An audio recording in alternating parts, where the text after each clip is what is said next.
be honest with you, I hate grade cricket.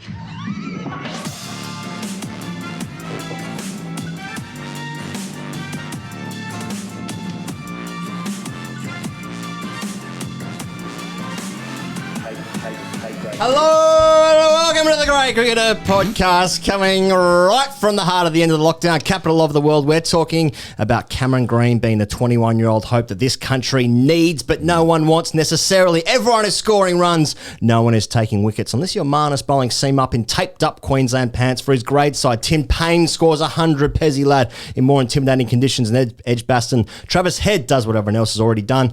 Moises goes big.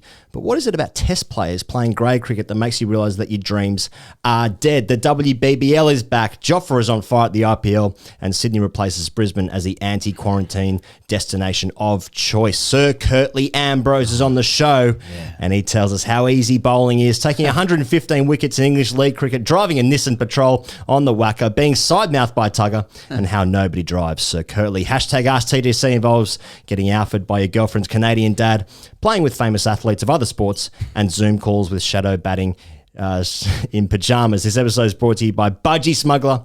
We can get you customised bucket hats amongst all sorts of other things. Use the code CHAMP for free shipping at checkout at budgiesmuggler.com. You can also check out exclusive content even every single week. Pezzy that at patreon.com/grade cricketer. My name is Ian Higgins, and I'm joined by Sam Perry. Pez, have you ever spoken to a knight of the realm before? Not to my knowledge. Hard to say. It's hard to say. I don't want to commit to anything, but that's just a lifetime of conditioning. You've not come across I think the answer is no. Sir Ian Botham? Not directly. God, I'd love to, but one step at a time. Very happy to have Sir Curtly on. Feels like a bit of a milestone, mainly because he's got no connection to grade cricket whatsoever. No. He's just a gentleman giving back to the game. Sure, he would have had zero clue who we were. We've had the chat. Yeah, we've had the chat. Excited for people to hear it. He doesn't even know that the grade cricket is a Twitter stream. It's about playing cricket at the grade level. He doesn't even know that. Well, he does now. I mean, he kind of feigned more familiarity than Ramesh Raja last week. He was very generous. With respect to Ramesh, if you are listening. As ever, you can, I'm sure he is. He could be a YouTube guy, Ramesh Raja, and you also, as ever, you can find this episode right now on YouTube. And the Zoom call, well, the call that we do with Sir Curtly is on Zoom. So there's facials. I want you to see where the background of where Sir Curtly is in his homestead. And just note at one point, he was talking about staring, and I sort of tried to get him to stare into the camera, but he said he only does it when he's competing. Yeah, I wanted to say, well, we're always competing, aren't we? But I thought that was just too soon. I was posturing a bit. But exactly. Didn't go I just wanted him to stare into the camera. Anyway, go for it. Anyway, it's amazing that Sir Curtly Ambrose is on this show. One of the more ridiculous things that's ever happened in my life, and I'm sure yours as well, Pezzy lad. Now, the first question comes in from Elliot Kennedy, who wrote in. He says, "Hey guys, Saturday night at the cricket club, we were talking about all types of ducks that we've made: golden, royal, diamond, etc. Until someone said he'd been bowled first ball of the entire season." And I was wondering what type of duck that would be called. It's a fair question. Good question, Elliot. It's Thanks a really for good in. question. It is amazing there is some kind of phraseology in cricket that hasn't been defined yet. Finally. We'll have to ask some of the experts, your Andy Zaltzmans, etc., whether there is a name for that. I suspect there isn't. But I started searching synonyms for the word first. Sure. Came up with some ideas. Yep. Fundamental. Start at the beginning. A fundamental duck. I got a fundamental. You got a fundamental, yeah. You only get one. Yeah. An elemental, underlying. An underlying. It's just underlying duck. Yep. Everything about it. Deep-seated duck. Principle. But really I had, principle's another one. I have Jim Maxwell's voice in my head. Always. Because of a little anecdote from a couple of weeks ago. He runs the Primary Club, wonderful charity. We helped out, and we were watching him talk to Greg Chappell, just continually quizzing him about the number of ducks that Chappell got. It was quite funny to do so because Maxwell just doesn't care. Yeah. And he just kept saying, how often Chappell had recorded a primary duck. Just wonder whether that might help. Primary duck, yeah. Well, so there's a few ideas. I like the idea of like the royal, the diamond. There is like some regality to it. Yes, some regality. Yes, exactly. Yes, that's not the mode I went down with. But I was thinking now an albatross famously is not a duck, Pez, but it is a bird. And it's got the biggest wingspan. And what can fuck your entire season or set the tone for the biggest spanning part of the season is the first part. So you get an albatross. Yeah. Good in golf, less so in cricket. Do you know that despite being considered a flightless bird, chickens have been known to fly up to 50 metres? I didn't know that. Didn't know that. Chicken duck. Doesn't really work. Does it? Doesn't really work. Two animals. Let us know. Let us know what your thoughts are. Great way to start the show. Let us know what your thoughts are. Pez, the Sheffield Shield is back and it's better than ever. Yeah. It's better than ever. Well, it's actually on television, which is nice. KO, they've got behind it. And everyone's scoring runs. All the greats are scoring runs. And some of the blokes who aren't even greats are scoring the runs. Exactly. Your Dorans, your Sam Whitemans, etc. Yeah. Who may well become great. Maybe. May well. Well, and this is the thing, he goes, bats are being fucking raised everywhere across the Sheffield Shield on these magnificently dead wickets. Yeah. Okay? They're very Sri Lankan. And say what you want about the wickets. And we will. It's the whole thing is just scripted. You can say what you want about soil. Wickets are a great talking point. I'm always for banging on about the soil in Adelaide. Everyone having clues about cricket wickets without having any idea. Good for themselves. roses. But you talk about soil, you talk about bull-eye soil in Sydney. You say it's not really about what's on top, it's about what's underneath, that kind of stuff. But the point is, with these Shield results, these are big numbers next to big names, and that's all that counts. I mean, you've moved to Victoria at precisely the wrong time. We're just coming out of lockdown now, but it's been a very stressful time during this lockdown here in Victoria. Perhaps the rest of the country has struggled to empathise with that. Perhaps certain people in leadership positions could possibly have made a bit more of a song and dance about the news yesterday, but that's okay. I can highly recommend for those feeling the stress that just pouring through these scorecards of Shield cricket just provides that brief sense of tranquility that you need. Head, 100. Paine, 100. Cameron Green, 197. Moises, 160. Yes, You went, please. did he go, Daddy? Yes. Now I'm feeling tranquil just seeing that. Yeah. Sure, balls aren't getting up above knee height. Doesn't matter. Sure, they're defending straight down the wicket, full face of the bat, third grade stuff, stump to stump, ring field. I don't care. Just the numbers do the job. I feel tranquil seeing them. And isn't it nice to see Chad Sayers, who's been much maligned in his success in Shield cricket? He bowled. Now I don't have his exact figures here, but there was something like he had 3 for 27 off 30, something like that. Just fucking stump to stump, get the keeper up to the stumps, set those ring fields, and watch cricket die in front of your eyes. And that's what it's all about. That's what it's all about. One of the greats of South Australian cricket. Now, Cameron Green, 197 runs. That's heaps of runs, man, for a guy who's 21 years old in Shield cricket. That's good, but he ain't going to play. Not yet. Well, he's tracking well, isn't he? Well, Cameron he might get a Green. game when they play 3 different teams at the same time. Good point. You'd hope so. Bring back the Australian A side, I say. Well, listen, much has been made about this 197, but there are some angles missed as far as I'm concerned. He made 197 first-class runs against the reigning premiers, winners, the reigning champions of the Sheffield Shield, New South Wales. It's a good attack. But sure, 197 is good. That's all well and good. But did you see his reaction when he got out? This is what. Now we're talking. This is what is encouraging about Cameron Green. Not the 197 necessarily, or averaging 53 at first class level. It doesn't even bowl yet. No. He gets LBW to Sean Abbott. He's not happy at the time. He walks off. He walks off. Very strange kind of style of walking off. He's holding his bat at the blade. He's sort of almost banging it against his head, like, "Oh, you stupid," almost. And he says in an interview afterwards that it took him a few hours to calm down from the dismissal. Oh, Stuart Broad areas. Such was his hunger for that double ton. He's never hit one before. He's batted for 432 balls. Yeah. The inside edges went onto his pads, so he says. But I like this.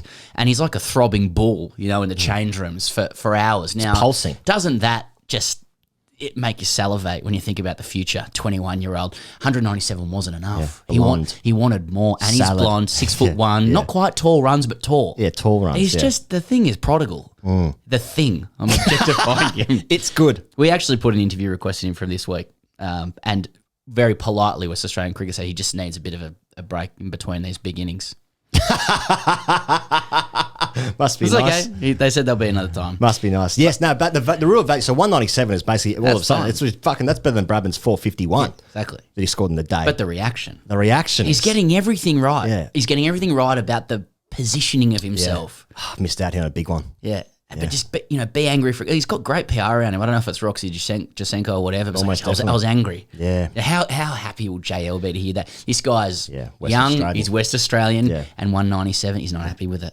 He wanted to go on with it. Probably in the daughter dating range as well. I'm guessing. Yeah, exactly. So it's just ticking a lot of boxes. All of a sudden, Matthew Wade. Can Matt Wade tick those boxes? I'm not sure. Well, he's married and got a kid. So. It feels like not scoring 100 as a middle order player in Shield cricket is a failure now. Yeah. I mean, Moises just kept up with 167. Well, Travis Head, poor bloke, had to go out and I was saying he needs runs. You go 170. Get 100 or fuck off. That'll do. Yeah. Yeah. Tim Payne's having nets in between hundreds. Mate.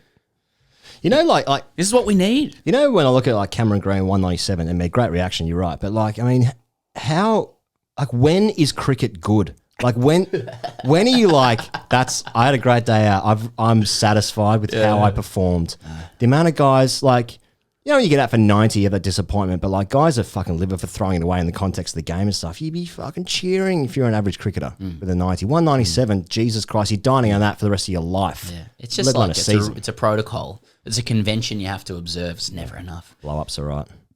Bradman, still not enough. He didn't average 100. One of my great Matthew Hayden memories, not the hundreds, away from home, the big fucking chest at gully staring at blokes. Yeah. It wasn't that. It was when he smashed the SCG doors and broke the glass against, in a dead rubber test match at the SCG because he was angry because he wanted it. Well, and that's the thing. Like, it's the only way you show you care. Basically, Yeah, I mean, aggression. some might say, no, this is merely a human who cannot regulate his emotions. Others might say, no, he just cares. I know which side I fall on. What was Simon Katich's greatest achievement? Exactly. Keep him like in those sheds. Exactly. For a team night out. That's when we started really respecting Cato. That's when it was like, hang on a second. This guy's captaincy material. Exactly. Now, the other thing I want to say about Cameron Green. What do you want to say about Cameron Green? We've just talked. Not to be confused with Chris Green. We've covered one half. That's right, poor bloke. Yeah. Now, we've only covered one half of his skill set. Cameron Green averages 21 with the ball, first-class cricket. Now, he's been injured. Again, perfect. Because you become better when you don't play. Yeah, exactly. Yeah. Daniel Sturridge in football, he was out for a while, became Marco van Basten while he was injured. Yeah. Pat Cummins is the only one who's actually kept up with that. Like he had a contract for 5 years and he didn't play. Oh, he must have been tempted to never play again just for the sheer legacy of what he might have been. I got uni. How quick would if Pat Cummins never came back, how quick do you reckon we'd be talking about his bowling now? But man, he could have got to 170s. He could have been anything. Absolute racehorse. But Green's, bow with the ball is coming up. He says, we're tracking along. He says, we are tracking along. Okay. All right. They got a team behind him. Okay, or in his head. But yeah, he says potentially next game or two, depending on how I feel, I'll bowl a couple of times, see if I can bowl in the game. Won't be 40 to 50 overs, maybe 5 or 10 to help the captain out. I won't be bowling at half pace if I'm bowling. Now, I want to introduce a hypothetical to you. He goes, all eyes on Cameron Green. Here we go. He's the new Flintoff. That's not even Izzy. He just is. He's the new Flintoff. Blonde. And we know how this kind of player makes us feel psychologically as a nation. The entire safety of our psyche rests on my very being on him. It's on insatiable appetite for 6'1", chesty, blonde runs. He's coming off 17 daddy hundreds in a row, averages 50-odd first-class level, and he may be a bowler, right? Wooey, Andrew Wu in Fairfax says, or in Nine Papers, says he can clock 140s. So he's about to bowl. All eyes are on him. I'm going to give you a hypothetical, all right? Because we want to see what this kid can do. Here, there's two scenarios. The first one, he bowls 6, 7 overs. He takes 3 for 21. Right, nice. And he averages 128 clicks. Okay. In the second scenario, he bowls 6 to 7 overs. He goes none for 45, none for 50. Yeah. And he averages 141 clicks. Now, you want him to play at 6 for Australia. What are you advising Cam Green to do? He'd say, if you take 10 Ks off, you'll take 3 wickets and help your team out. Yeah. Fuck that. Not for 45 off 6 ain't that bad. He skids him. He's got wheels. I'm thinking leg gullies all of a sudden. And this is the thing. Change the game. I love that talk about him coming back bowling, and he just needed to reinforce to people, I will be bowling fast. Yeah. That's all we need to do. Perfect. That's Australia. Isn't it interesting? Because Hilton Cartwright was a guy who played cricket for Australia twice, and he was picked as an all-rounder, batted 6. What about that beautiful cover drive, first ball against Pakistan all those years ago? And then he was picked in the side as an all-rounder, barely bowls in Shield cricket. Steve Smith, the captain at the time, if you can harp your mind back to those halcyon days, Sam, that Sam Perry and Steve Smith had never seen him bowl. Never seen him bowl. Then he was like, "Oh, I'm going to give you going a test match now." Now this guy's the opposite of that because he's got the runs. He's got the same Hilton Cartwright runs, maybe a little bit more, but he's also got potential with the ball to bowl wheels. He's 6'1", blonde hair, and can clock 140s. He's averaging 53. I mean, Ponting likes him. I'm swelling inside, as in emotionally. Yeah. Well, it sort of comes from within, doesn't it? It sort of comes from within, doesn't it? Yeah. But, all eyes on Cam Green with the ball. Yeah. If he can just clock 140, I don't care what Matt Wade or even Travis, great friend of the show, he's doing. Bring him in. Now, what does this mean for Pekovsky? Because now we've got two Bring him in wonderkins. too. Yeah. All right, just change everyone. I don't know. I need novelty. Pez, It's what been about a hard few weeks? There's a whole bunch of rep players playing grade cricket at the moment, as is their want. Now, let me go. Well, we'll start with Ryan Gibson, who's moved from Sydney to Adelaide. Yep. He got a double 100 on the weekend. Team lost. Also, another guy. Double ton off 130 balls. Yeah, so he got on with it. Yeah. He got on with it. And there's also a 5-wicket haul in that game as well, also in a losing side. So a couple of blokes having a great night out that night. Yeah, I guess a few things about that. I mean, maybe Gibson needed to just put the foot down a little bit. Yeah, a little bit, yeah. And he started slowly. But by the same time, we came from Sydney to Adelaide, so Sydney Test cricketers will be like, well, it's a good comp over here. Yeah, that's right. Yeah, he it's a good comp. never did that here. He did that actually a couple of times. Yeah. Pez, what about Steve O'Keefe? He's breaking records over there. He's Steve O'Keefe's breaking records left, right and centre. Play for Manly. He would probably be the second best spinner in the country. Well, he was last year. Yeah, he was the number one. He still would be. Oh no, I mean after Nathan Lyon, I don't think. I think that's eminently arguable. Well, let's see what Green can do. Sorry, pardon me. And he's just been destroying teams. He took 6 for 2 weeks ago, then 5 for, and all sorts of records with his average and stuff. And he did say in a piece earlier this week to Cricket New South Wales. Oh, who want to talk to him again? Apparently. Well, I do. He says I do know my average to the 4th decimal point. Now, what about Marnus bowling seam up? Took three wickets for Redlands in Queensland, bowling his he had taped up. He's wearing his Queensland pants, taped the tape over the. I mean, that's a whole new fucking. What an enigma! He's kind of like Marnus is sort of embodying every cricketer, like not just grade cricketers, but child cricketers. He plays in the garage and all that kind of gear. I actually think like bowling seam up and doing well is starting to actually like. It's sort of anti-Marnus because Marnus is very respectful of everything. Yeah. But it just goes to show he's just like cricket for him is it doesn't matter if it's garage or averaging 65 at test level. He's just literally loves the game, whatever the format. I just want to enjoy it and have fun. Do you think he's getting to the point where he's having too much fun and he's like, I now need to find new highs? He's getting into some addiction territory and he's like, I'm going to try some seam up because I bowled this in the garage with my mates. Yeah. I'm going to play first grade game now. Seam up, take 3 for, just nicking blokes off first ball. Yeah. But he's also wearing. He loves his Queensland kit as well, doesn't he? Yeah, I mean, we've seen this before. We've seen him like batting in the taped up Queensland league for his grain side. Now I noticed that Redlands, his grade club. Yeah, his grade club. Yeah, their caps are and their colours are green. Okay, what's green, Pez? The fucking baggy green. Why isn't he batting his Aussie lid? If you're gonna go the whole way, do it properly. Do you reckon we're ever going to see a taped over baggy green? Fuck, I'd kill for that. Okay, maybe. Just someone batting in a taped over. I need to clarify. Last week I spoke about a WA club. Yeah. And I couldn't remember their name. I knew it started with G, so I just took a stab and called them Gollum. And that was incorrect. It's been clarified to me that the club's name's Gosnells. So I apologise, Gosnells. Pez, you had a message during the week. Let me tell you what's happening on your phone. Okay. You got a message during the week from a guy who played cricket. He played first grade for a number of years and he saw a very unusual thing on the weekend. Please talk about this. Okay, just to, I just read the text and I considered whether I should name the clubs involved and I thought no at first and now I think yes. So here's the text. Okay. Wests have got pumped. They're sitting there in the sheds for about half an hour and then the fast bowler from Gordon walks in with a 6-pack and a towel on saying, you boys up for a tub? And the player who relayed this story confirmed he'd never seen this in 10 years of first grade cricket. Right. Now, you'd think that we're saying this to shame this Gordon player. I'm not at all. I'm right on board with this. I mean, we are trending toward the sort of safety that we have yearned for at least 10 to 20 years. And these kind of small actions, everybody makes a small contribution towards that. Exactly. Christ alive, I've nearly knocked over water there. You know, everyone can make a difference. And this young Gordon player, or old, whatever, he's deciding to do his bit.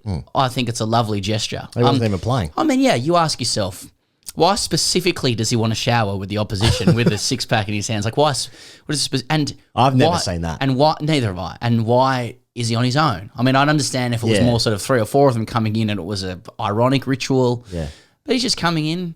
unironically and Now, earnestly. I really like the idea of bringing a six-pack into the opposition dressing Me too. room. Love that. That bit's fine. That's all for it. Now, Let's just separate a few things. let's get some Yeah, that's right. dividers up Yeah. about what is and isn't okay. Yeah. Now, I walking. think it's okay. Well, I might pop down to my neighbours to have a drink, when this is all over. I'm not going to ask, do you mind if we pop into Well, the Andrew showers? hasn't given the rules yet about whether. Well, let's just see what let's just see what is and Yeah. isn't okay.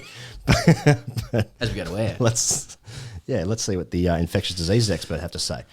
Now, walking into an away dressing room, he was the away team as well. Yep. So he's gone into the home dressing room. Usually it's the other way around. I think that's right. Usually the home team will. I'll have to double check. It's unusual behaviour. But I like the people showering generally. I like it. Because the showers have been dying for years in Australia. I mean, put As put the yourself in competition the gets shoes younger. of the West's players. Right. All right. Say you're in there, and this quick bowler comes in with a six-pack and says, "You boys up for a tub." While it might be kind of smirk-inducing, some side-mouth inducing stuff, it's actually probably a rather like earnest gesture that should be embraced, shouldn't it? Go, yeah, righto. As long as you're confident and you're keen to do that kind of stuff, let's have a tub. Yeah. That's how a lot of grade cricketers communicate. Yeah. That's how they show affection. I've really got this vivid imagery in my head now of this actually happening. It's weird.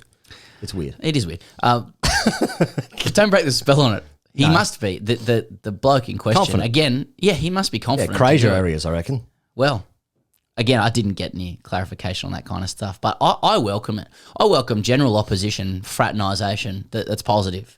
It's positive, yeah. As long as he was actually playing that game, wasn't just walking past the ground and with the six-pack. Did you play today, mate? I know. What?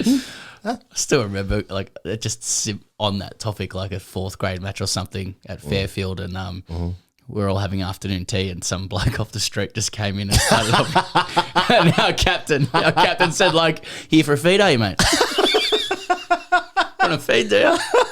It was kind of funny because I was like, well, he's from the community. He's probably just coming in like, Yeah. He was a bit possessive of the great players. Like, what is the protocol on? This is off script here, but like, what is the protocol? Well, on that's funny 'cause who I- can eat the afternoon tea. I had the same thing and also the quantity of tea you can actually have. Yes. Because if it's not a very, voluminous tea and someone goes in and like just loads up their plate, there's a bit like, Yeah. just eyeballs everywhere. Now, in the UK, we had a guy who used to come to our ground. Everyone called him Tea Rat because he used to pop up to the ground for the home games Oh, I see. about 5 minutes before tea time. That it was like clockwork.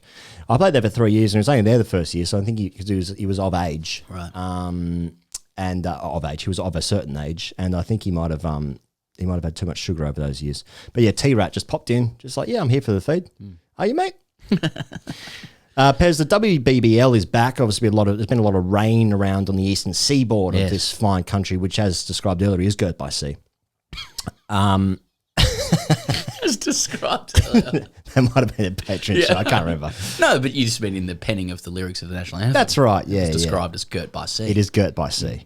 So there's been a lot of rain around. But an interesting point of contention, I suppose, or discussion anyway, is that some players have decided to take a knee in before games in support of the Black Lives Matter movement. There's also another side of things, which is players are doing a barefoot circle, which is in recognition of reconciliation with the Indigenous community here in Australia.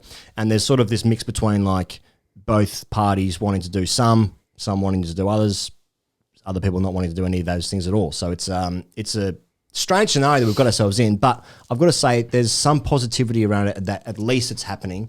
And I say that in the wake of like the football codes grand finals were here on the weekend in Australia. That's the AFL and the NRL, the rugby league. And the lack of, what am I trying to say? How fucking white it was really noticeable. I don't You mean the coverage? The coverage of it, real noticeable. And like cricket might have a way to go, and we've been critical in the past of like what they're going to do. Certainly that thing with in the UK where the Australian cricket team didn't take a knee was really surprising and a little bit embarrassing. But Justin Langer has apologised for that since then. I think they'll rectify that hopefully in the summer. But just like cricket's got a chance to be a great leader here in this space, especially coming into the summer. There's going to be a lot of attention, big series next 2 years, India, and then the Ashes out here. And it's nice that there's at least a conversation starting. This isn't like racism as a whole, Pez, isn't going to be solved overnight, No. And it's going to be small steps. There's going to be pain. And this is at least Discomfort. It's going to be some discomfort. It's going to be discomfort. It's uncomfortable now. And but at least it's starting.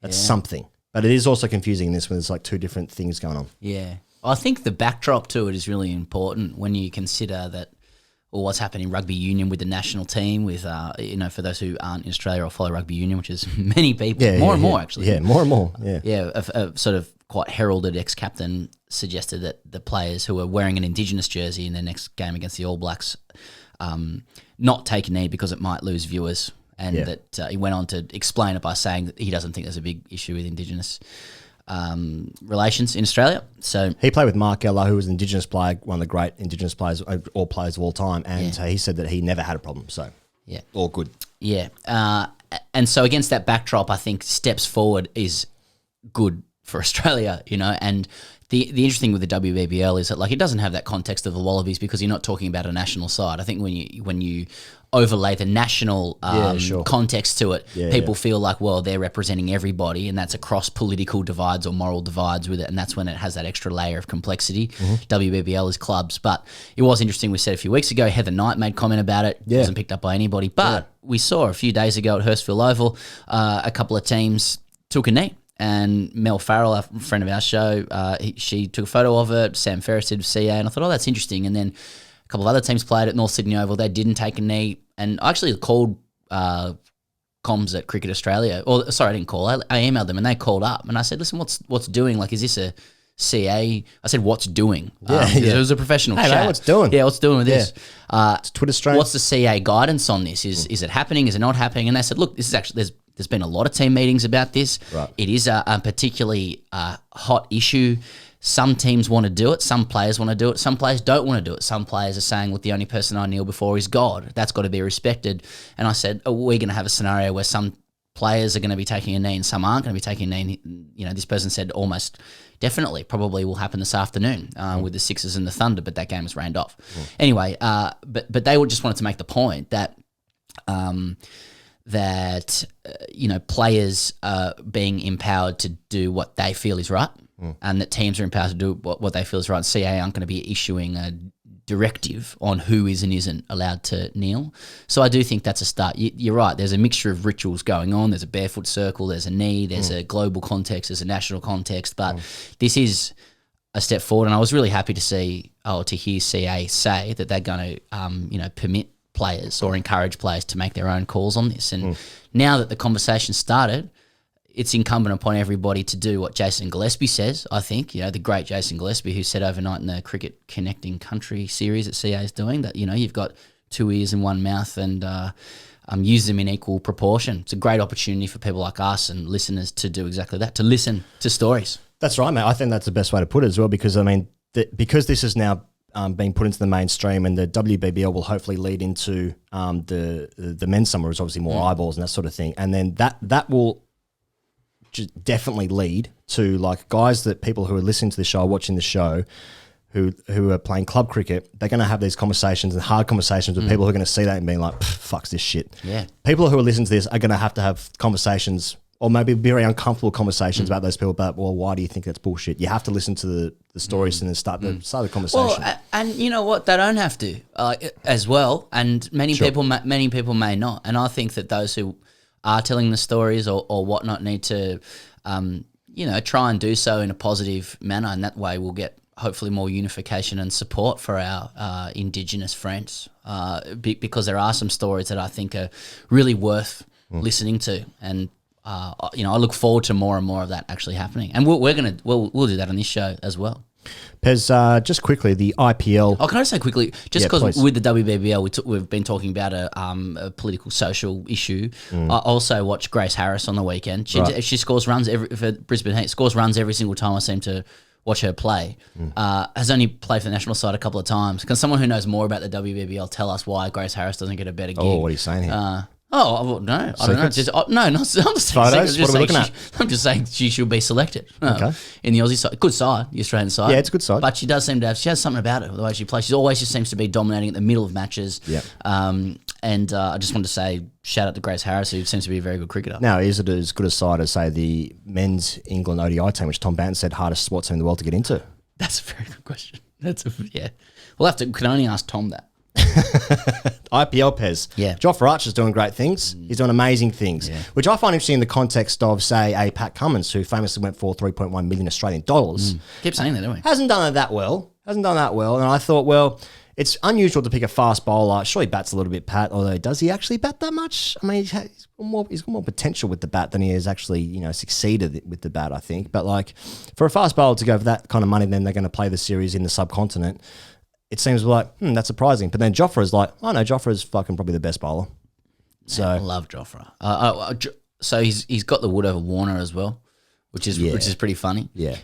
7 innings, 45 balls to Warner, conceded 32 runs, 6 dismissals, and every time he gets him out, he gets an Xbox. What, every time? No, I think he went back to them again. So can I get another one? He's a king. Fair play. Does what he wants. Yep. Ben Stokes came back, got 100. He's good as well. Yeah, he's a good player. He's a good player. I saw an article from Johnny Liu. Never met Johnny Liu, so Jonathan Liu. Yeah. I think he's a good writer. He asked this morning, why aren't Pakistanis in the IPL? And again, if you do follow the code, let us know. No, it's because I was talking about this a while ago. He didn't ask why. I mean, he knows why they're not in the IPL, but it was more of an article to pressure the question, or test the question of, like, if IPL is this great meritocracy, the best against the best, well, let's have a couple of the great Pakistanis in the side as well. Yeah. So to catch up, now I haven't done my research on this, but like from memory, when we're talking about the beginning of the IPL, globally about this stuff. It was after the Mumbai bombings, and it was found to be that Pakistanis committed that, or links to Pakistan people had committed those atrocities. Now, in the first edition of the IPL, there was like Shahid Afridi, Shah Bakhtar, all these players from Pakistan.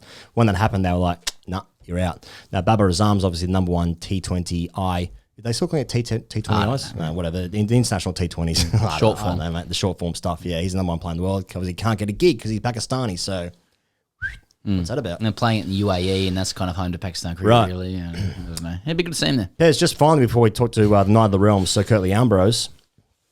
Australia and India, the schedule has changed a little bit there. So originally they were going to go to Brisbane to quarantine, but then there was going to be a whole issue with, like, they can't leave for 14 days. They Palaszczuk said no. This whole thing's going. Now New South Wales was swooped in, and they've accepted India with open arms. And they're going to play there now. So then there was either T20s or ODIs. We're going to be played in Brisbane. They're now going to be played in Canberra and Sydney. None of this really matters, does it? Well, I think it matters insofar as we got it. Yeah, does it not? New South Wales comes to save the day in Australian cricket. I mean, this is the thing. Okay. The show, well, doesn't it? I don't know. Apparently Earl Eddings, this is apparently just, we offered these games to pretty much every other state. New South Wales came in and said, listen, we'll do it. Right. And, with great reluctance, Cricket Australia, led by Victorian, was like, all right, New South Wales. Here's New South Wales clawing back a little bit, Shield winners, Moises safe, Daddy Tons now saving the season. Is New South Wales just coming back maybe as the heartbeat of the national game? If Cameron Green wants a cap, he's got to get the blue bag Get first. the blue bagger. Just a question. Fuck, you went real side mouth there. I'm sitting side onto you now as well. It's home to the WBBL at the moment as well, New South Wales. True. How does it make you feel? You're a New South Wales expat. Do you feel safe? I don't know what I feel anymore, man. Yeah, good point. I've got no feelings. I don't know. Hey, Pez, Sir Curtly Ambrose is on the show. You excited? Yeah, mate. I am. It's what's your number one Curtly Ambrose memory? You can only have one. For me, while you think about that, is it's a Dean Jones era, but it's the fucking Lightning kit. It's the best ODI kit. Anyone who says anything else is wrong, they're incorrect. Curtly Ambrose, white wristbands. Fucking I suppose it's balls. not a moment. You know what it is? It's his stride in. It's the length of the legs, and then the load up with both arms in the air crossed, and the furrowedness of his brow and the whites of his eyes. Yeah, nothing more menacing in cricket. There you go. That's my Curtly. Do you think Curtly at the top of Sir Curtly. At the top of the mark, when you're facing Ambrose, he'd be like, oh, this looks pretty good. Then by the time he gets to the crease, you're like, oh my God. I'd be turning around and kicking the stumps over. Get the fuck out of here. He's a perfect quick. He's the perfect 6'8", steepling bounce. Everything can hit off bail, but you can't get forward to it. You're pinned at the crease. He doesn't allow you onto the front dog. He's very anti-front dog for any bat. It doesn't sledge, and it's just frightful. Averages 20.9 test. Get out of here. He's a king. Fuck out of here. Fuck out of here. So Curtly Ambrose coming up. Well, he goes, what a pleasure this is and to be looking down the barrel of the camera at this great man as well. If you are joining us via your ears, this is on YouTube as well, and we can eyeball this great man that I'm about to introduce. Just for his benefit, we always start with the numbers of this person, because cricketers are always just reduced to their numbers. It's not about their personality. It's just about what they achieved. You know, it's very robotic like that. So here are some numbers. Yeah. Just brace yourself. Give me some numbers. 941 first-class wickets at 20.44, 55 wicket hauls. Right. 405 test wickets in 98 tests at 20.99, a best of 8 for 45 and 22 fifers. He was a 1992 Wisden Cricketer of the Year, and Wisden wrote that year that he had outright pace and he generates a disconcerting steepling bounce from fuller length deliveries. His height and a slender, sinewy wrist contribute greatly to the final velocity of the ball, the wrist snapping forward at the instant of release to impart extra thrust. Indeed, when watching as children, no man made us feel less safe. Yes, indeed. A year later in 1991, or a year earlier, sorry, in 91, he told journalists, Curtly talked to no man. Well, he's abandoned that policy post-career because 29 years later, he's agreed to talk to 2 Sydney middle graders. It's a deep honour to welcome to the grade cricketer the most lethal pace bowler of his generation, possibly of all time. Joining us from Antigua, Sir Curtly Ambrose. Sir Curtly, g'day. Good day to you and good day to all of Australia. So Curtly, your career is littered with the greatest achievements possible. Number one bowler in everyone's all-time great sides, victory against all comers, home and away, fear and respect from all opponents in equal measure. You've done it at every ground, at every level. The only thing missing is a stint in Australian grade cricket. The late Malcolm Marshall played here. The idea of it didn't interest you. Well, I guess I came into cricket a little bit late. So that's probably one of the reasons why I never played in Australia in terms of grade cricket. You know, I started playing cricket seriously at the age when I was about 20 years of age, which to most people were very late. Yeah. I mean, I have to say that cricket wasn't my first love. And, you know, I've said this many times, and whenever I do say that cricket wasn't my first love, people tend to look at me in a strange way because I had so much success. But for me, growing up, I wanted to be an NBA basketball star. Fair enough. You know, and then if I couldn't do that, football or soccer was my second option. Cricket was never really in my thoughts. And I think I turned out quite well as a cricketer.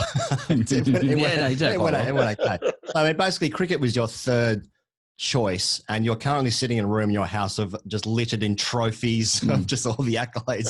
Can you describe, Curtly, what's behind you? Set the scene. Yeah, it's a room that I decided because I built my house when I was playing cricket. Right. And I figured, you know, I need a room to put some trophies if I'm lucky enough to get a few. So I built this room specifically for trophies. Yeah. And as you can see in the background, there's some cabinets and different stuff where I put all my trophies and memorabilia and everything, just cricket, basically. Yeah. So this is basically the cricket room, which I don't come into too often, really. So starting cricket at the age of 20, you're playing for the village, was it Sweets in Antigua? That's correct. That's Sweets. That's correct, yes. Sweets, right. One of the great sides in Antigua, obviously. But I mean, what was the first, you come down to training, roll down the arm, like, who's this bloke? 6'8", Curtly Ambrose. How frightened were people? How frightened were people is what I'm asking. Well, it all started with tennis ball cricket. You know, as a youngster, we all dabble in tennis ball cricket, have some fun in the open field, whatever, just for fun. And from a very early age, like 8, 9, 10 years old, I could bowl and bowl properly, where most guys couldn't bowl. They had to chuck and all that stuff. You know, so I guess I had this natural bowling ability from a very early age. However, my mother, she was the one who forced me into playing cricket, because she's a cricket fanatic. Yeah. I remember growing up in Sweets, she got this small transistor radio where she listened to commentary from all over the world at some funny hours in the morning, listening to West Indies play, which used to annoy me because I couldn't really see the fun in it. Annoying game. Yeah. Yeah, so as I got older, I have an older brother who used to play for Sweets before he migrated to New Jersey in the States to join my father. So I was next in line. And my mother kept telling me, you got to play cricket, you got to play cricket. And, you know, when I was 20 years old, I said, you know what, let me give it a try. And I was quietly hoping it didn't work, so she could stop pestering me. You know, and funny enough, in 1984, you know, when I was 20, I started playing for Sweets and had some success. And 1 year later, in 1985, I was selected for the Antigua national team. And 1 year later, in 1986, I was selected for the Leeward Islands team. I wasn't originally in the squad, but a couple of fast bowlers got injured, and they drafted me in for the final game in 86. And then 2 years later, in 1988, I suddenly found myself an international cricketer. So within 4 short years of not wanting to play cricket at all, I suddenly became this international cricketer. And as they say, the rest is history. Can I just ask Sir Curtly, I gotta make sure I say Sir Curtly, that, like, I just look at the way you play the game. You're a 6'8" bowler, steepling bounce, probably bowled around 140 k's an hour faster on average, and you have an okay relationship with the game. You could take it or leave it, basically. In fact, you said that to Steve Waugh. We'll come to that later. But do you ever look at sort of medium pacers in the UK who are sort of 5'8" and just think, why are you even playing? You know, I mean, you see, my pride, you know, apart from my skills as a bowler, you know, my pride played a huge role because I'm a very, very proud man. And anything I do, I always try to be the best at it. So my pride was my driving force. I never wanted to be a weak link in any team. Because I remember when I joined the West Indies team first in 1988, you know, we had the late, great Malcolm Marshall, who was probably the best bowler in the world at the time. You have Courtney Walsh, my great friend. You know, so I always figured I was forced to learn very quickly, because in the back of my mind, I didn't want opposition teams to be saying, you know what, let's see off Malcolm Marshall, see off Courtney Walsh, and beat up on Curtly Ambrose, the rookie. I never wanted that. So I was forced to learn quickly so I could be at least up close behind Marshall and Walsh. You know, so my pride, I believe, apart from my skills, my pride played a huge role. Were you immediately? You must have been immediately good, because, like, in 1986, you had the dream of any club cricketer to go and play, you know, club cricket in the UK, first you know, overseas venture for playing cricket. And you're playing in the Liverpool competition for, is it Chester Boughton CC? Is that the name of the club? Yes, that's correct. Chester Boughton Hall. Yes, and you took 84 wickets at 9. You pitched many up. I went over there on a Sir Viv Richards cricket scholarship. Yes. And in 1986. The year before that, in 85, my good friend and former schoolmate and teammate Winston Benjamin, he went over the year before me, and he got over 100 wickets. Okay, right.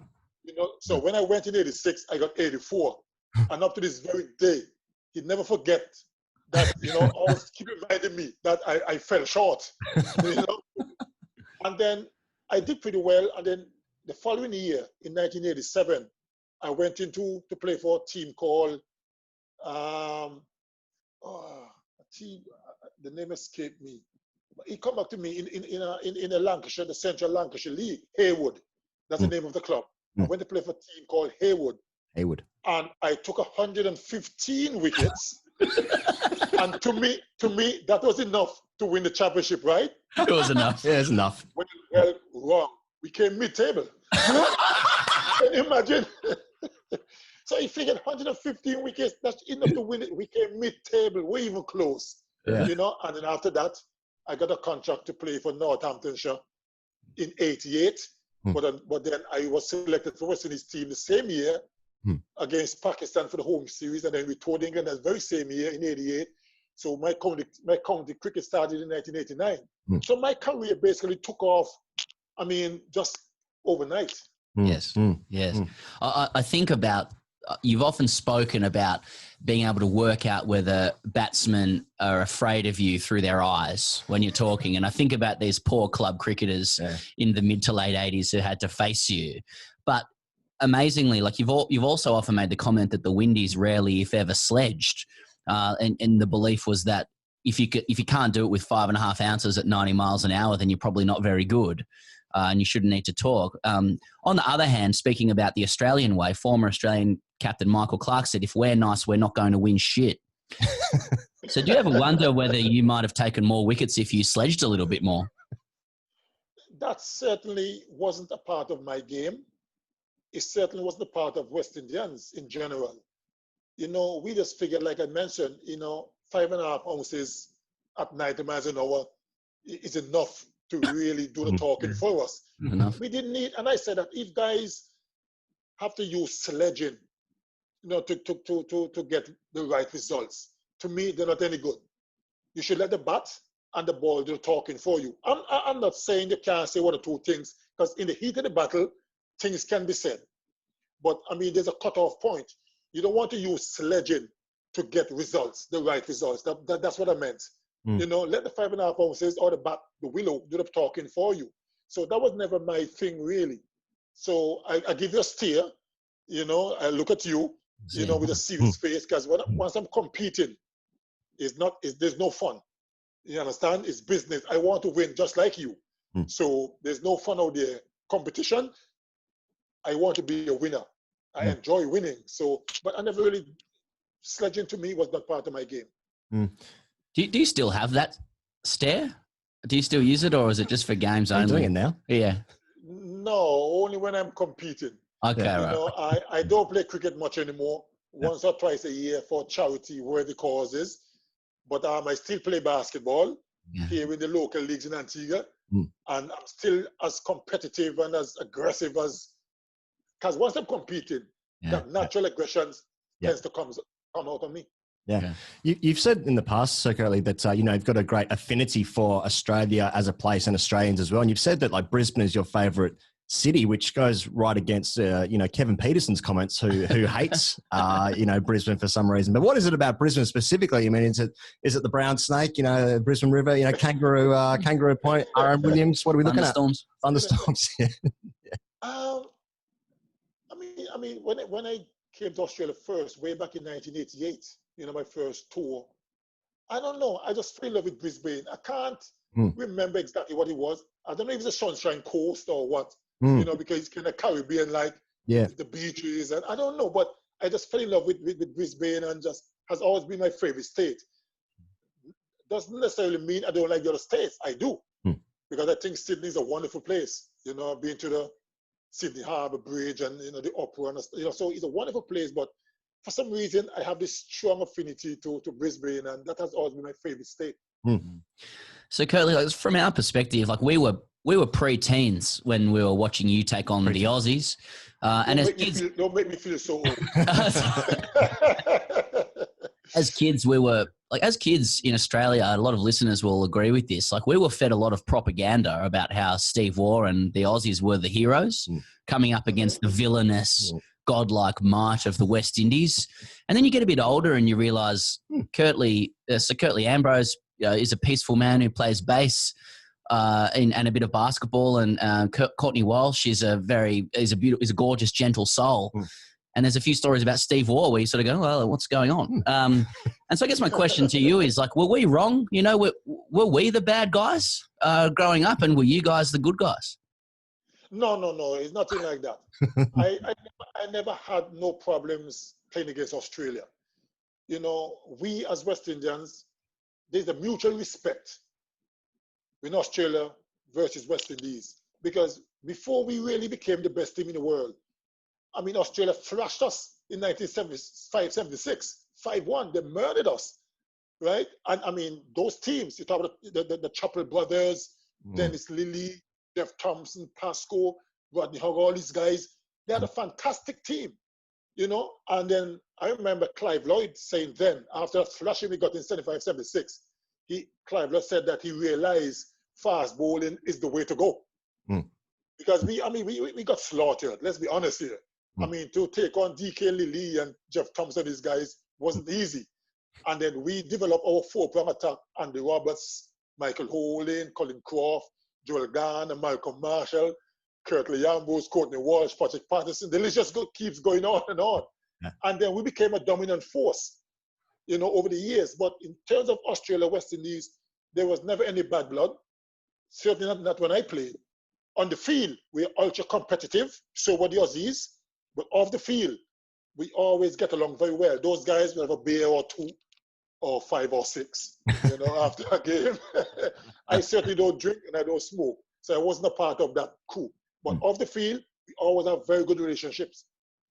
That's that like glory years of the 90s where sort of Sam and I grew up watching you, Sir Curtly, as well. But, you talk about the celebrations there. I mean, one of the great images that I have in my mind is like those like post-series celebrations where back in the day in Australia anyway, you used to be given a car if you were the man of the series. And there's a great photo of you in 1993, I think it is, for winning player of the series. And you've won a 1993 Nissan Patrol.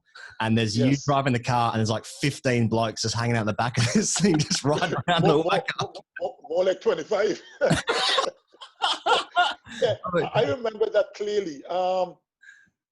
That to me, I would rate as my best series throughout my career. Because when I joined the team in 88, we were still number 1 team in the world. Everyone expected us to win, no matter where we go. But then in 92, 93, in Australia, we lost Viv Richards. We lost Gordon Greenidge. There was no Malcolm Marshall. There was no Jeffrey Dujon. And to lose 4 of those great players all at once. Richardson was the captain, going to Australia. New captain, 1 test match to his name. Brian Lara, 2 test matches to his name. So we had a fairly young team. And no one gave us a chance to beat a strong, very powerful Australian team led by the great Alan Border. So we end up winning that series 2-1. And, so that to me was so satisfying.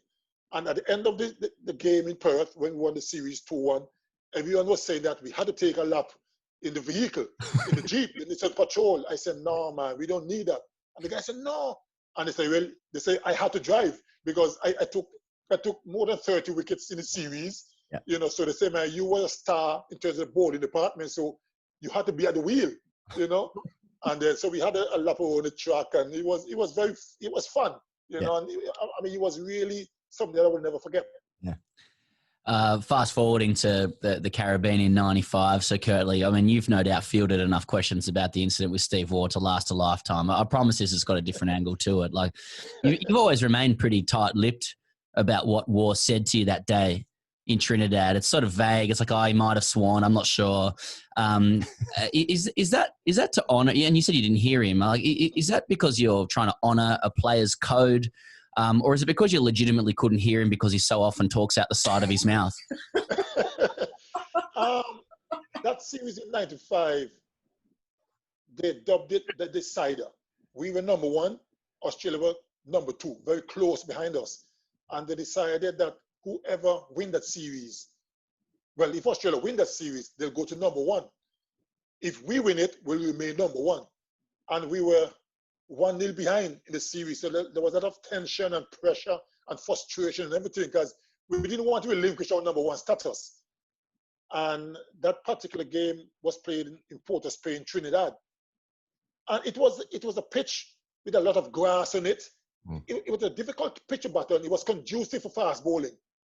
And I was really on top of the Australians. Steve Waugh, mark you, he got 6 yards in that first and he's played very well. On a normal day, that could have been 150, but he played well, but he was struggling, playing and missing a lot, and he got frustrated. And,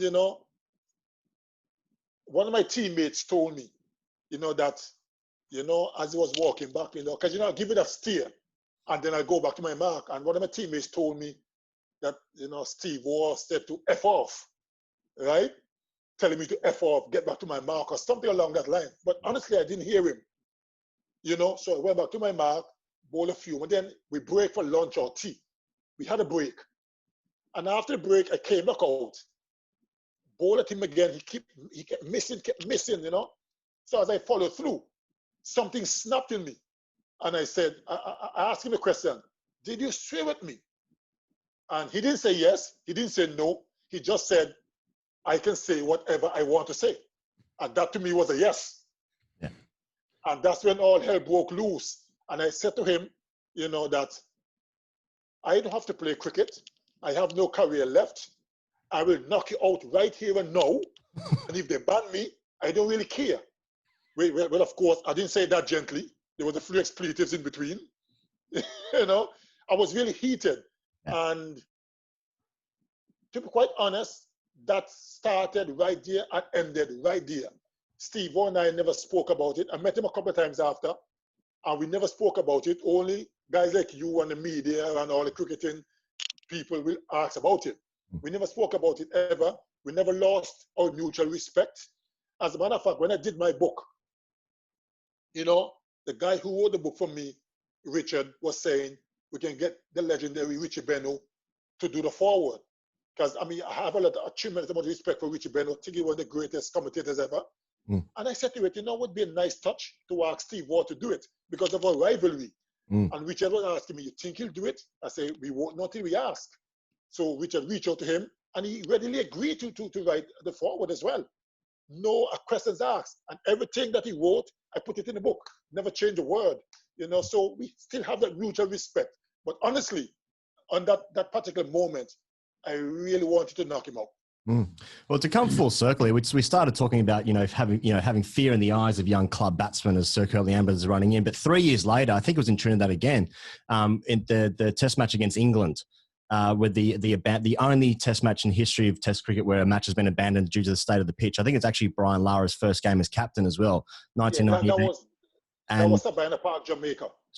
Sorry. And yes, in 1998, yes. That's right, yeah. And so Michael Atherton's captain, he looks at the pitch, he thinks, oh, this is a bit dodgy. I'm going to have a bat first, though, against Walsh and Ambrose, and all hell breaks loose. You can see the footage on YouTube now, and it's just poor Mike Atherton, Mark Butcher, Thorpe, Stewart just getting peppered with balls to the body, inconsistent bounce. I mean, when Atherton won the toss and says, yeah, we're going to have a bat first, were you like, what are you doing, mate? Just play straight. Play straight. Yes, because I was a little bit surprised because it was a newly laid surface.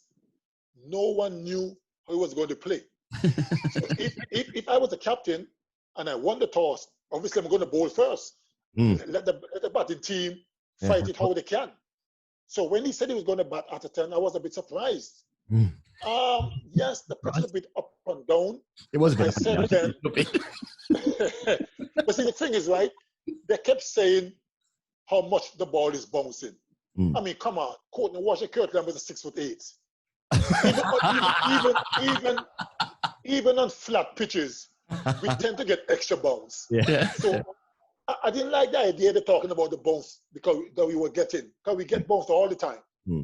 But what I said then, and I said no, yes, the pitch is a bit up and down. What they should have done is maybe get the groundsmen to get the heavy roller, roll it a bit, you know, and maybe resume play an hour later, as opposed to abandon the game.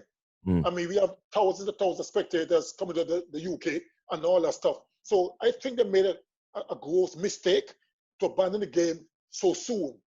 Get the ground staff to roll the pitch a bit more, then after maybe an hour, try it again and see what happens. And if you continue to misbehave, then you can abandon. I thought they acted in haste, and that to me was disappointing. Well, so you had England 13 for 3, and you're probably looking at a 5 for that game, so it's a bit disappointing yourself, I'd imagine. Well, of course, because I tell you something else. England came to the Caribbean thinking this is a great opportunity to beat the West Indies, because we were on a bit of a decline, let's be honest, a bit of a decline. So they figure, perfect opportunity. And they won the toss, decided to bat first, suddenly found themselves 3 down for nothing. And we're like, hey, no, this ain't working out, you know? This ain't going to according to plan. Honestly, I think the guys put on a bit of an act as well. They made it look worse than it really was. Right. Like it. Just give it a roll. A year earlier, Curtly, 97, you're at the WACA, where you averaged 12 with the ball, I think, over your career. It's your last. It's what turns out to be your last test in Australia, and you're about to wrap up victory. This is on Ro Belinda's channel as well. And it's your last 2 overs. It turns out it's your last 2 overs in Australia.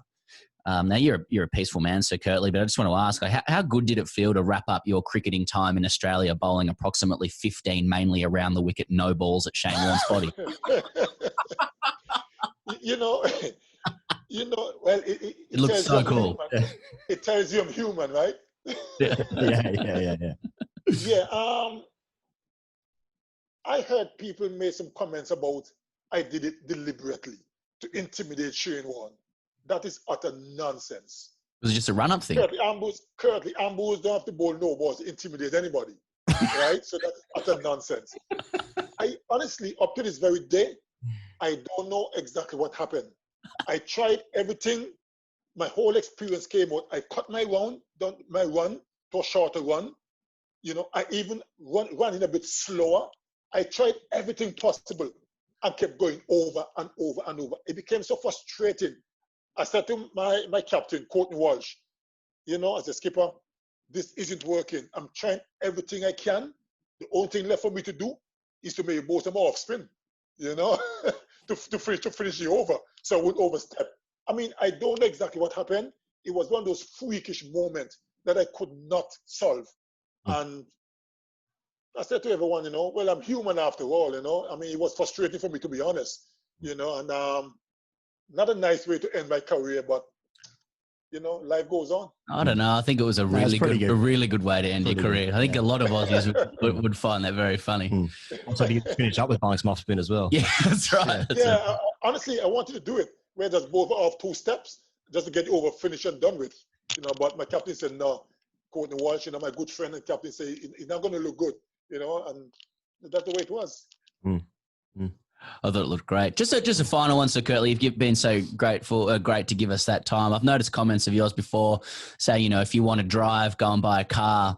I mean, you're not a sledger, but you obviously understand the psychology of being an alpha, you know, in sport. You know, why is it so important symbolically to deny batsmen the opportunity to even get on their front foot? When I started playing first club cricket, you know, as a rookie, and even when I got into the test team, I had 2 main deliveries, a bouncer and a Yorker. And they worked to perfection in regional competitions. I bet they did. Couple of bouncers, push a back foot, and when they're in the crease looking for another bouncer, I stick the Yorker in. That's why I was so good at bowling Yorker that will. Because those are my weapons, bouncer and Yorker. Yeah. Once you get 2 good bouncers, you'll be very reluctant to come in the front foot. You'll be in the crease. You'll be right. So it was perfection. Got to test level and realized that it's a different level altogether. Much, much higher standard. And batsmen figured me out. Bouncer, Yorker. Bouncer, Yorker. So it didn't work for too long in international cricket. So I had to find a way to get wickets differently than getting people bowled by the Yorker. And of course, a few times on a few occasions, because the Yorker is a high-risk delivery, you have no margin for error. It could be a low full toss or high volley if you don't get it right. And I've been driven a few times, and I said, you know what? I ain't giving away no more runs. So that's why I come up with that just short of a length delivery, where you can't get on the front foot, and by the time you go back, it's an in-between length. So you're not sure if you can come forward or go back. By the time you make up your mind, you know, you're caught behind or in a slip cordon. You know, so I developed that short of a length, and that has been my trademark. I don't want to see no batsman on the front foot driving. Not against Curtly Ambrose, no way. I don't mind you standing up and punching me down the ground off the back foot, not on the front foot. I don't like to see that. Like I said, you want to drive, go and buy a car and do all the driving you want, not off my bowling. And what happened to the 1993 Nissan Patrol? Do you still have it? No, I don't. I had it for about 2 years, and then flogged it. I was in England in 1995, touring England, and my younger brother, you know, bought it to go to a wedding, you know, and got in an accident. Oh my God. You know, yeah. So after that, you know, I traded it and got something different. It was a head-on clash. Oh. And, you know, from a little experience with vehicles, head-on clash sometimes could cause problem with your front end and all that stuff. So the insurance just kept it, paid me off, and I got something different. And, you know, so had it for about 2 years. Got yourself a little convertible. No, actually, I went and bought a Toyota Land Cruiser then out of the States. Nice. And then had that for a few years, and I traded it after about maybe 6 or 7 years. Went back to the States and bought a a Cadillac, Cadillac Jeep. Fuck yeah. Very nice. Yeah, I like big vehicles, obviously, Sure. Yeah, I'm shocked by that. Yeah. and I like American vehicles as well. Yep. You know, and it's so close to Antigua, only like a 3 or 4 hour plane flight, you know. Mm. And I kept that for a while, and then now, the last 2 years, I'm driving something different. I'm driving a Smart Ford car. Raptor, Ford Raptor, the Yeah, truck. nice. Yeah, you know, I like big vehicles, you know. so, so that's what I'm driving off the last 2 years. Nice. Very nice. Well, so Curtly, thank you so much for your time. It's been wonderful to chat with you and to see you, especially with all of your trophies behind you as well. It's like the time we talked to Justin Langer and he made sure he did it in front of his World 11 Test jersey, just to remind us about the success. Well, you know, sometimes we cricketers tend to show off a little bit, you know, in retirement. Yeah, but thanks guys for having me. It was really, really a pleasure. And let me say that, you know, Australia's always been my favorite place to tour. I love Australia. I love Australians. And as a matter of fact, I was there just last year with Dancing with the Stars, you know, showing a different side of Curtly Ambrose, you know. I'm not always aggressive and mean. I have a soft side as well. No, thanks for having me, guys. We love it. And we know you're just giving back to the game. You didn't need to have this chat. You don't even know what grade cricket is, but you're contributing to the cricketing conversation. So we really appreciate it. My pleasure. Thank you. Cheers. He goes, it's time to raise the bat, to deliver a nod, to tip the cap. Tip the cap. To our cap tip. To our wonderful friends at Budgie Smuggler. That's right. We just plough away, succeeding, getting their images out everywhere, showing people that, you know, Australian-made brands can be funny, can succeed, and deliver what we need, which is Budgie Smugglers and other assorted apparel heading into the Australian summer. They've got custom wear. You put your own design on it, particularly focusing on bucket hats at the moment. Now he goes, what do we want to talk about this week? If you're trying to give the listener or viewer some suggestions as to what to put on that goddamned bucket hat. Well, when you talk about how successful they've been in Australia, it's also important to recognise that they can do international designs as well. And that's fucking very important. People think that you can only do Australian. No, that's not right. That's not right. That's not right. We've heard people say that. You can only be an Australian-centric design. Walking down Chapel Street the other day, I was like, fuck out of here. What are you talking about? They can do it. What did the person say to you? You were just walking. Someone came up to you and they said... There's actually no one on the street. Yeah. There's actually no one. Or whoever you saw in your head. Yeah. It's only Australian designs, isn't There's it? only Australian designs. Fuck out of here. Pardon? Can do others. And I'm thinking West Indies. I'm thinking that great West Indian side. Of course. As I always am. I'm thinking Jeffrey Dujon. Just portraits? I'm thinking actually just the actual names. Oh, just lettering. Junior Murray. What typeface? To come back to that. Keep talking about the names. It's not Helvetica. No. And it's not Comic Sans a mess, please. Helvetica's making a comeback. It has a little bit. It's not Arial Bold. Yeah. It could be Wingdings. Helvetica Noy. Was it Neuer? Like Manuel. Yeah, so Dujon, Gus Logie. What a name. Oh, that's the one I was thinking of. Logie. Gus Logie. What a name. That's good. What about, who was like... How good did Curtly look, by the way, on the he the fucking Zoom? looked really, he's on his Beats by Dre's. Mate, he's looking fucking great. He looked incredible. He's Big looking smile. great. All of his trophies behind him. What a So king. I didn't include this in the edit, but when we got on the Zoom, Pez was trying to figure out what was in the background. He thought he might have seen beer taps. And it looked weird because I knew he didn't drink. Yeah. And he turned around, he's like, I know, they're just my trophies. Yeah. He's just sitting in a room And of it's trophies. a massive cabinet. Yeah. He had a West Indies one-day pad. I saw that, in that maroon. I wanted to ask him about that. Whose pad was that? He probably just blown off front pads in the nets. It's Brian Lara's front pad. I blew up. You said before the celebration of Curtly, like he's doing the fast wrists in his celebration, like the crossover when he gets to the release point. You can put that on the bucket hat for sure on bucketsmuggle.com. He loved that fist pump celebration, didn't he? Look into the sky, just rolling those wrists over. Absolute king. It's such a shame when you think about like the demise of the Windies because like he came in when they were getting to peak, and then when he left in the year 2000, they were just past peak, and now they're pretty shit. And like the world cricket needs. World cricket needs excellent Pakistan teams and they need excellent West Indian teams just for just to make it a global thing. It needs to be more global. Now it's like, we kind of go there, but we only play 2 tests because it's a bit shit. And But you can help support that by branding your custom bucket hat with some of the great West Indians. So we've said Dujon, Logie, Junior Murray, Richie Richardson. Oh, hell, yeah, if you go look up some celebrate Keith Arthurton. Oh, hell yeah, Jimmy Adams. If you go and look up Sherwin Campbell. Oh, feels really good. Winston Benjamin. Ian Bishop. Now, Ian Bishop. That's a big boy. Ian Bishop. That's a big boy. My dad took me out to see the Windies out here in 96 at the SCG. They were bowling in the nest beforehand. They were all bowling. And fuck me. Yeah, standing behind it. And the velocity. Ian Bishop was quick. Yeah. I mean, they're all pretty quick when you're 11 years old. Yeah. But, yeah. No one's standing by the nets. I wouldn't mind that. Face a bit of that. Did you say Kenny Benjamin? I didn't say Kenny Benjamin. Kenny Benjamin. Yeah. I said Winston Benjamin. You said Winston Benjamin. Yeah. Some good one. Patrick Patterson. BudgieSmuggler.com. Hashtag RCDC, Pezzy lad. Yep.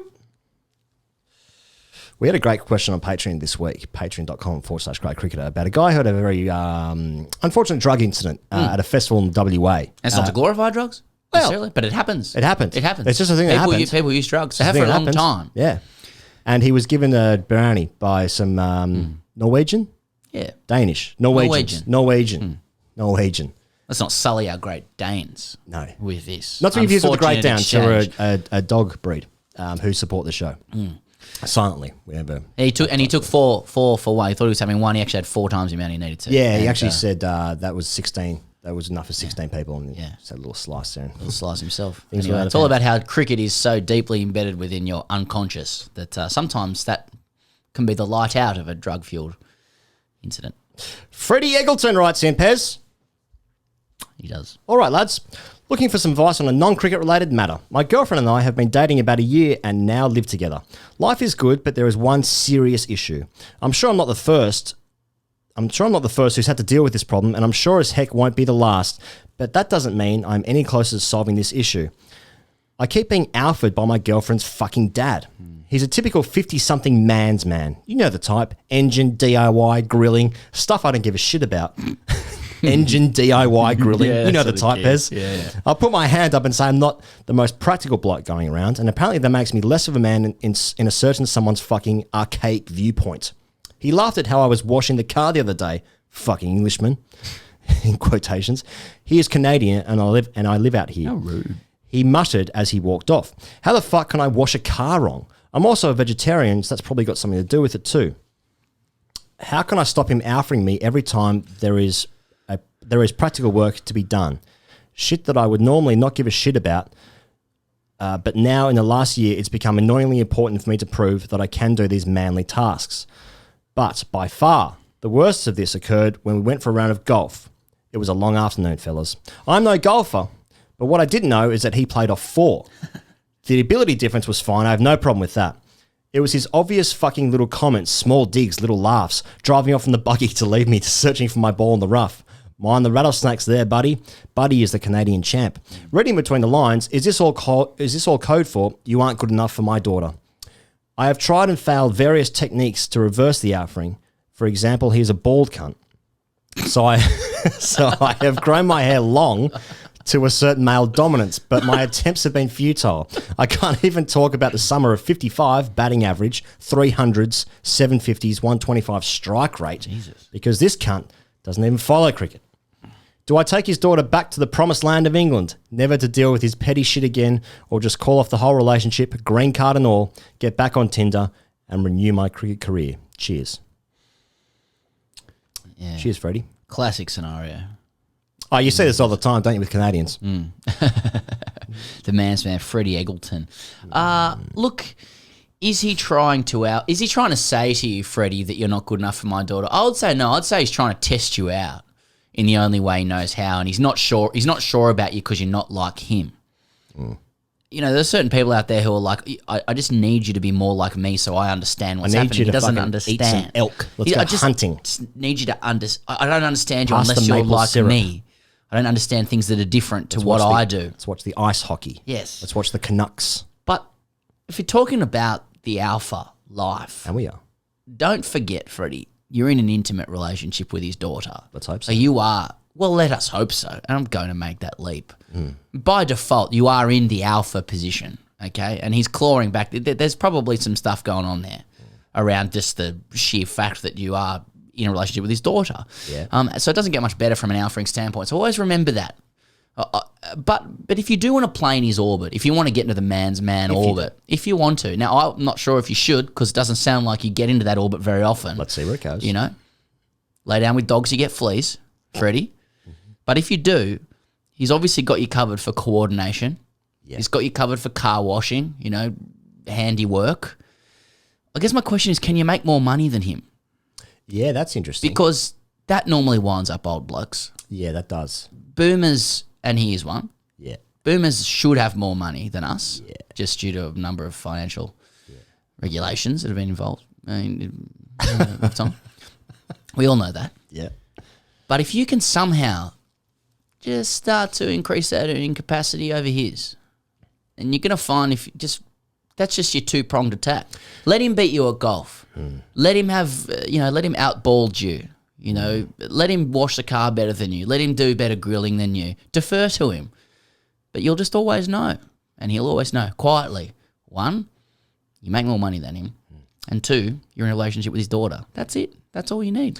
I don't think the bald thing's going to help. I don't think he's going to probably look at your long hair and be like, who's fucking sunshine over here? To be honest, that came out of my mouth, and as soon as it came out, I thought, that was the wrong thing to say. I meant it more from a testosterone perspective. What about Freddie might be the son that this guy never had?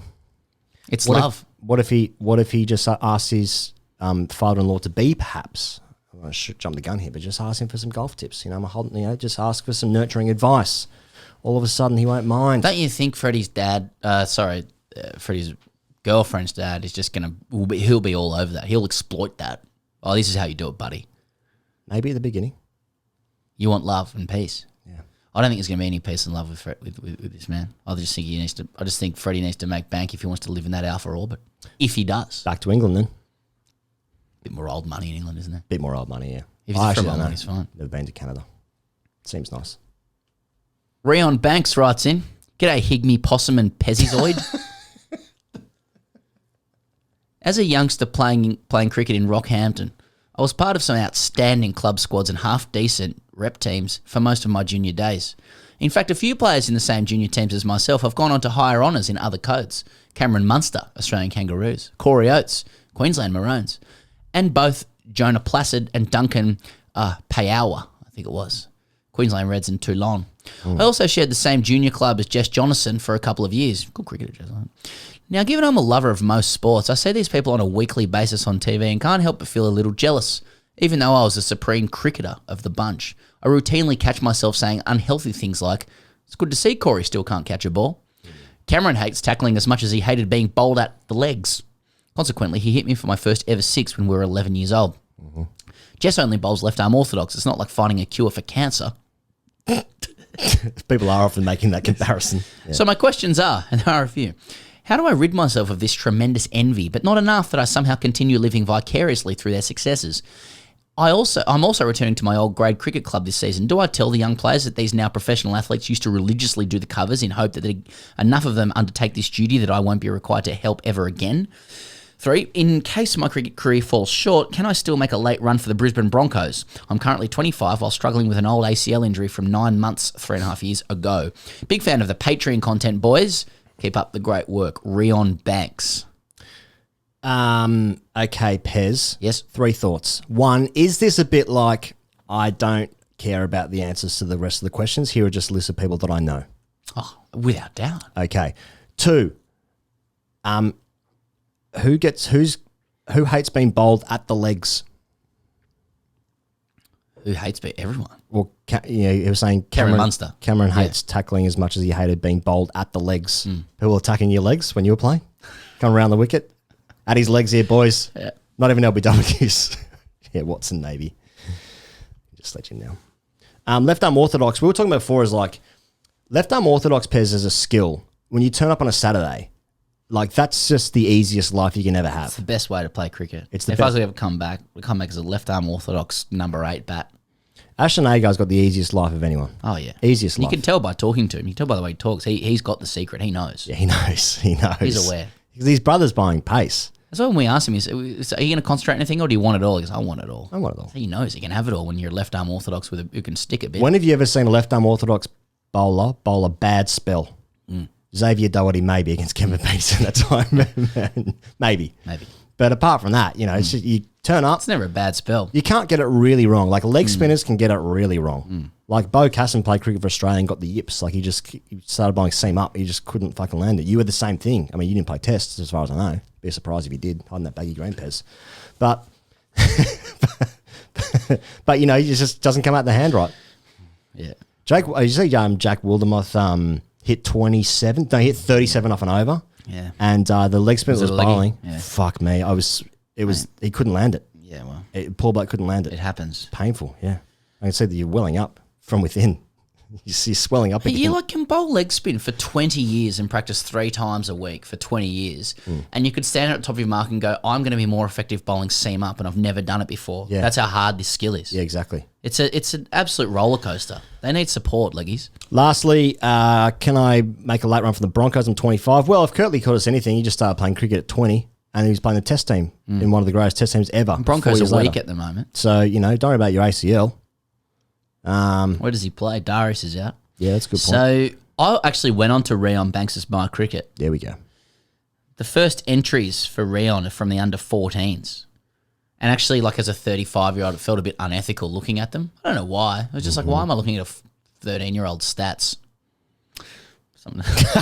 I don't know, man. And why are you? It was. I was like, it's just a kid playing cricket. I'm like, no. Just like, why am I doing this?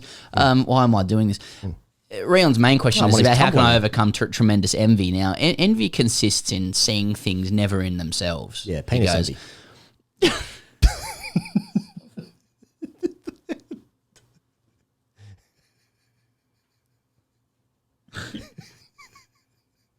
Sorry. Yeah, penis envy. Envy consists in seeing things never in themselves, but only in their relations. So it's like envy's the art of counting the other fellow's blessings instead of your own. This is what Rion's talking about. Sure. So tips to overcome your envy. Focus on yourself. I just got this off Google or some shit. Focus on yourself when it comes to comparing. Be grateful for what you got. Develop an abundance mentality. Think about what's in it for you. Get a life. Who are you talking to? That's what it says, man. So I can see Rion's logic, and he thinks it's healthy. He's rejoining grade cricket in an attempt to find his own abundance. Not Cameron Munster's, not Corey Oates, not Jess Jonathan, and the other Toulon guy. But grade cricket is the wrong place to find abundance, brother. Yeah, that's true. Okay? That's true. Abundance of dysfunction. 309 runs at 15.45 doesn't solve that.